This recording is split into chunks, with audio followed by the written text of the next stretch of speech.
हूं पल्लवी नागपाल जयरथ, प्रोफेसर बड़ा गुरुकुल। पैसा कमाना तो हर कोई आपको सिखा देता है, लेकिन क्या आपको किसी ने ये बताया कि पैसा बचाते कैसे हैं? जानते हैं मैं ये बात क्यों कह रही हूं? क्योंकि ये कहा जाता है कि एक एक बचाया हुआ रुपया कमाए हुए एक एक रुपए के बराबर होता है।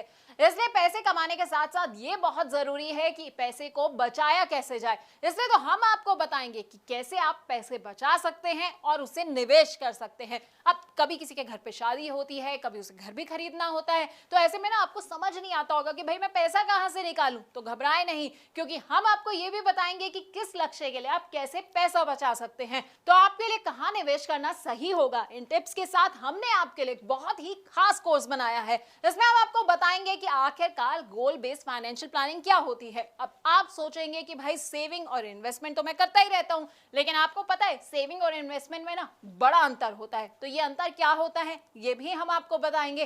पोर्टफोलियो मैनेजमेंट क्या होता है और कैसे आप गोल बेस्ड अपना पोर्टफोलियो बना सकते हैं, ये हम आपको समझाने वाले हैं। अब कई तरह के ना सिनेरियोज होते हैं, जैसे कि लोग क्या करते हैं, थोड़ा थोड़ा पैसा जो है वो हर महीने की सैलरी से निकालते हैं और उसे निवेश कर देते हैं। तो कई लोग क्या करते हैं कि बोनस मिला और सारा का सारा पैसा निवेश कर दिया। तो कौन सा सिनेरियो किसके लिए सही रहता है ये हम आपको बताएंगे। अपने कोर्स में हम आपको म्यूचुअल फंड्स के बारे में भी बताएंगे। और अगर आपके कुछ शॉर्ट टर्म गोल्स हैं, जैसे कि आप सोच रहे हैं कि भाई 6 महीने के बाद जो है ना मैं एक स्कूटर खरीद लेता हूं, या मैं सोच रहा हूं कि 6 महीने के बाद जो है बच्चों को घुमाने ले जाऊं, तो ऐसे गोल्स के लिए पैसा कैसे आपको इकट्ठा करना है ये हम आपको बताएंगे। अब कई आपके गोल्स ऐसे होंगे जो मीडियम टर्म होंगे, यानी कि आप सोच रहे होंगे कि भाई एक फॉरेन में अच्छी सी वेकेशन प्लान कर ली जाए, या फिर मेरे बच्चे की पढ़ाई जो है ना खत्म होने वाली है, अब उसकी हायर एजुकेशन की बारी आने वाली है, तो भाई मुझे उसके लिए पैसा कैसे इकट्ठा करना है, तो वो हम आपको बताएंगे। कौन कौन से म्यूचुअल फंड्स जो आप ऐसे में चुन सकते हैं, हाइब्रिड फंड्स ले सकते हैं, बैलेंस एडवांटेज फंड ले सकते हैं।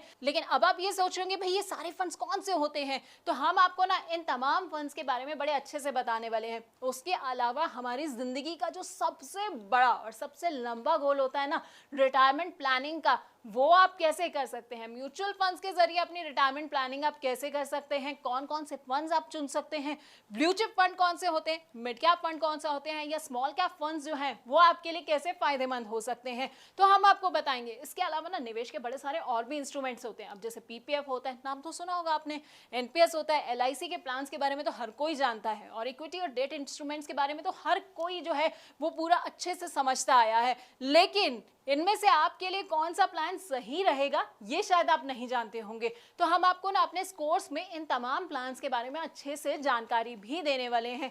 और अगर आप रिटायर हो चुके हैं और आप सोच रहे हैं कि भाई मुझे तो बड़ा सारा रिटायरमेंट के बाद जो है ना पैसा मिल गया है, अब इसे मैं कहां पर निवेश करूं, तो बस आपको टेंशन नहीं लेनी है, क्योंकि हम आपको ये भी बताएंगे कि रिटायरमेंट के बाद आप कहां निवेश कर सकते हैं। यानी कि इन 12 वीडियोस में हम आपको आपकी फाइनेंशियल प्लानिंग के बारे में सब कुछ बताने वाले हैं। तो अगर आप अपनी जिंदगी ना सुकून से जीना चाहते हैं, रिटायरमेंट के लिए परफेक्ट प्लानिंग करना चाहते हैं, तो बस आपको क्या करना है, आपको हमारा ये कोर्स देखना होगा।